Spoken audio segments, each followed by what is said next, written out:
नमस्कार दोस्तों। कभी नाथूराम मिर्धा का नाम जैसे ही सामने आता था, नागौर से लेकर पूरे मारवाड़ की सियासत का वह बड़ा चेहरा अचानक लोगों की नजरों के सामने घूमने लगता था। और उस चेहरे को किसी पार्टी की जरूरत नहीं थी, किसी बड़े दल की जरूरत नहीं थी, प्रचार के लिए बड़े नेताओं की जरूरत नहीं थी। नाथूराम मिर्धा का सिर्फ नाम ही काफी था, जिसने कितना अपना सिक्का जमाए रखा उस सियासत में मारवाड़ में कि 1977 में जब तमाम सीटें कांग्रेस लगातार उत्तर भारत में हारती जा रही थी, तब भी कांग्रेस का दिया नहीं बुझने दिया। नागौर से जीतकर वे संसद में पहुंच गए, लोकसभा में पहुंच गए। ऐसे नाथूराम मिर्धा की सियासत को अब संभालने वाला कोई नहीं दिख रहा है। और नाथूराम मिर्धा की सियासत की बात तो छोड़िए, अब उनकी विरासत जो है वह भी सड़कों पर आमने सामने लड़ाई लड़ती हुई दिख रही है। और इस लड़ाई के अंदर अब आगे जाकर अंत क्या होगा यह अलग बात है, लेकिन नागौर की राजनीति से लेकर मारवाड़ की राजनीति में सक्रिय रहे लोग घर के अंदर इस आपसी फूट का नजारा देख रहे हैं और कह रहे हैं कि नाथूराम मिर्धा जब जिंदा होते तो क्या उनके परिवार में इस तरह का बिखराव हो सकता था। दरअसल यह बात इसलिए शुरू हुई है कि भानु प्रकाश मिर्धा जो पूर्व सांसद थे, उनका निधन हाल ही हुआ था। और अब उनकी समाधि बनाने की बात को लेकर भानु प्रकाश मिर्धा के पुत्र मनीष मिर्धा और चचेरी बहन ज्योति मिर्धा जो पूर्व सांसद के बीच में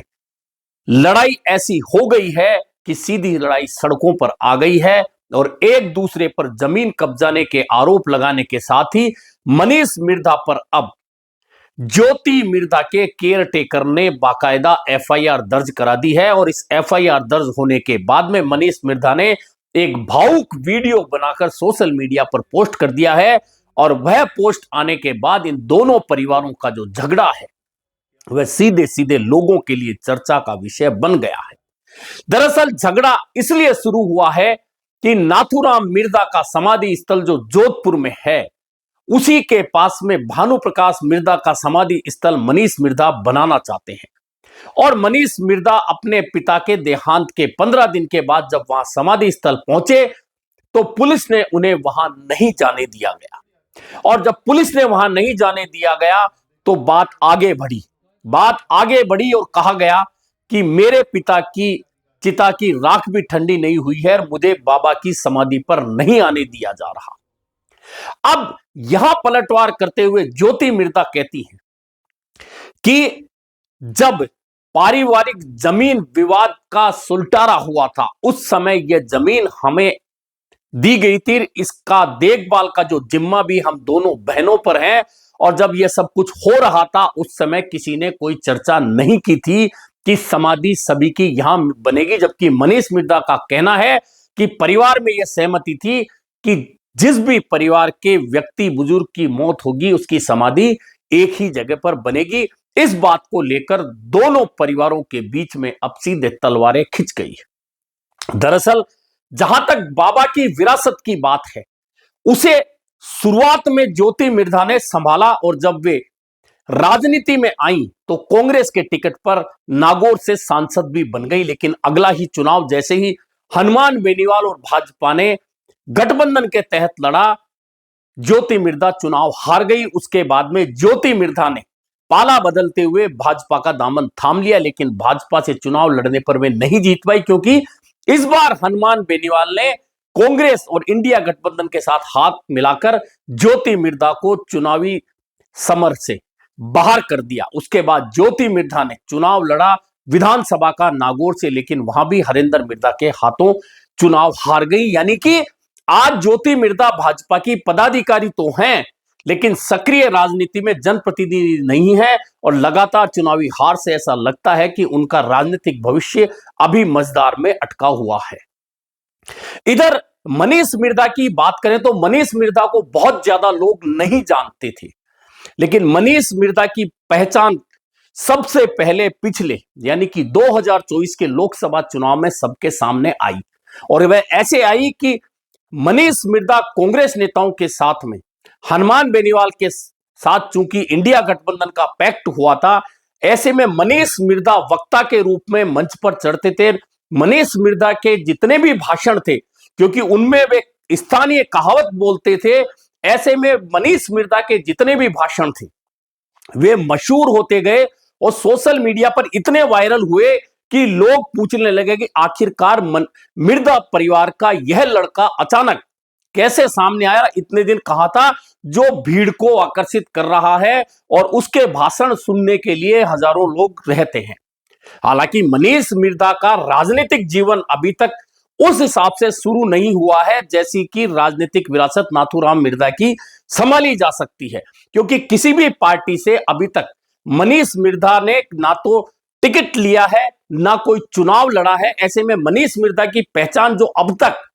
लोकसभा चुनाव में प्रचार के दौरान मंचों से बोलने की थी और उनके भाषण वायरल हो रहे थे, अचानक इस विवाद में मनीष मिर्धा को पूरे राजस्थान के सामने लाकर खड़ा कर दिया है। उनका जो पोस्ट, जो अपने पिता की मृत्यु और समाधि स्थल पर नहीं जाने को लेकर उन्होंने वीडियो डाला है, वह पोस्ट भी अब तेजी से वायरल हो रहा है। लोग कह रहे हैं कि आखिरकार इस परिवार की लड़ाई की तो अलग बात है, लेकिन नाथूराम मिर्धा की ये जो विरासत है,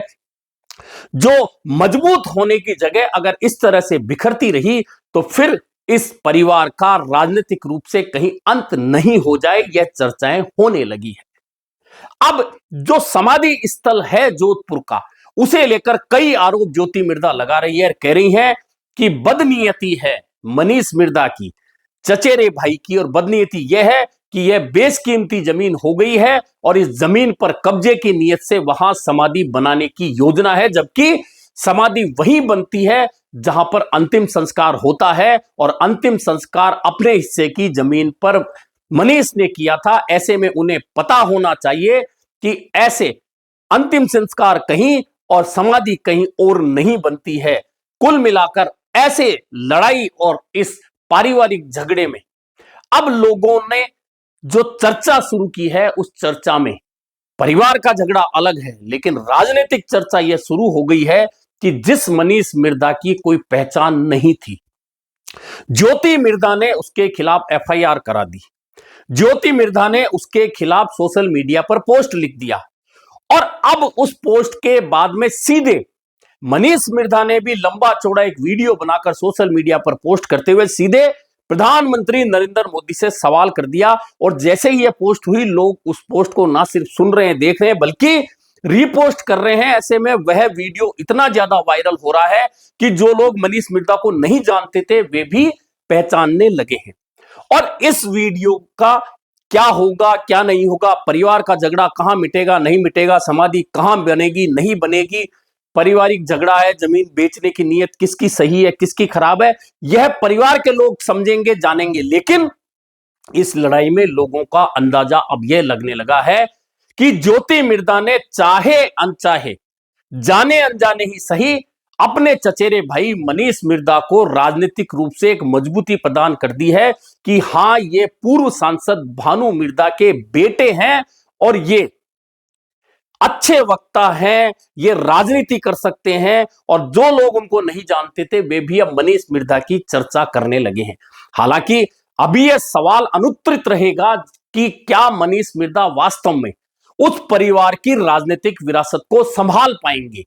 क्योंकि राजनीतिक विरासत तभी संभाली जा सकती है जब परिवार के किसी सदस्य को किसी बड़ी पार्टी से मौका मिले जनप्रतिनिधि बनने का और वह चुनाव जीतकर जनप्रतिनिधि बने और उसके बाद में अपनी योग्यता को लोगों के सामने दर्शाए। क्या मनीष मिर्धा अब इस झगड़े में जिस तरह से वायरल हो रहे हैं, जिस तरह उन्होंने पोस्ट डाली है, जिस तरह दोनों भाई बहन चचेरे भाई बहनों में झगड़ा हो रहा है और उसमें एफआईआर तक की नौबत आ गई है, आरोप प्रत्यारोप चल रहे हैं, इस आरोप प्रत्यारोप की राजनीति से पहले जिस तरह मैंने बताया कि ज्योति मिर्धा का राजनीतिक जो भविष्य है मजेदार में इसलिए है कि वे लगातार पहले कांग्रेस से सांसद का चुनाव हारी, फिर भाजपा से सांसद का चुनाव हारी, फिर भाजपा से एमएलए का चुनाव हारी और इस समय वे भाजपा की पदाधिकारी जरूर है, लेकिन राजनीतिक रूप से आज भी उनकी स्थिति उतनी मजबूत नागौर में नजर नहीं आती कि वे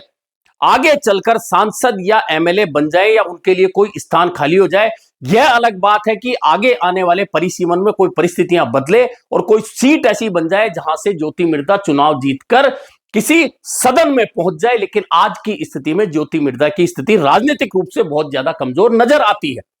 उधर मनीष मिर्धा का, जैसे मैंने कहा, उन्हें राजनीतिक रूप से कोई चांस नहीं मिला है, लेकिन अगर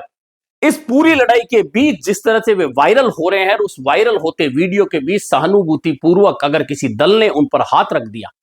तो क्या मनीष मिर्धा वे चेहरे बनकर निकल सकते हैं जो बाबा की विरासत को आगे चलकर संभालें? क्योंकि मनीष मिर्धा के पिता बाबा नाथूराम मिर्धा के पुत्र भानुप्रकाश एक बार सांसद बन चुके थे। क्या अपने दादा और पिता की विरासत को मनीष मिर्धा आगे बढ़ा सकते हैं? इस तरह के सवाल भी अब सोशल मीडिया पर उठने लगे हैं। लेकिन फिलहाल तो दोनों चचेरे भाई बहनों के अंदर समाधि स्थल को लेकर जो द्वंद्व चला है, जो एफआईआर हुई है, जो आरोप प्रत्यारोप शुरू हुए हैं, उसे लेकर मारवाड़ के लोग सोचने पर मजबूर हैं कि क्या नाथूराम मिर्धा की विरासत, क्या बाबा की विरासत का यह हाल होना था, या फिर इसमें झगड़े में से भी निकलकर कोई अच्छा संकेत राजनीतिक रूप से ऐसा मिल सकता है कि बाबा की विरासत फिर से संजोई जा सके। अभी के लिए इतना ही, फिर मिलेंगे नए मुद्दे पर चर्चा के साथ।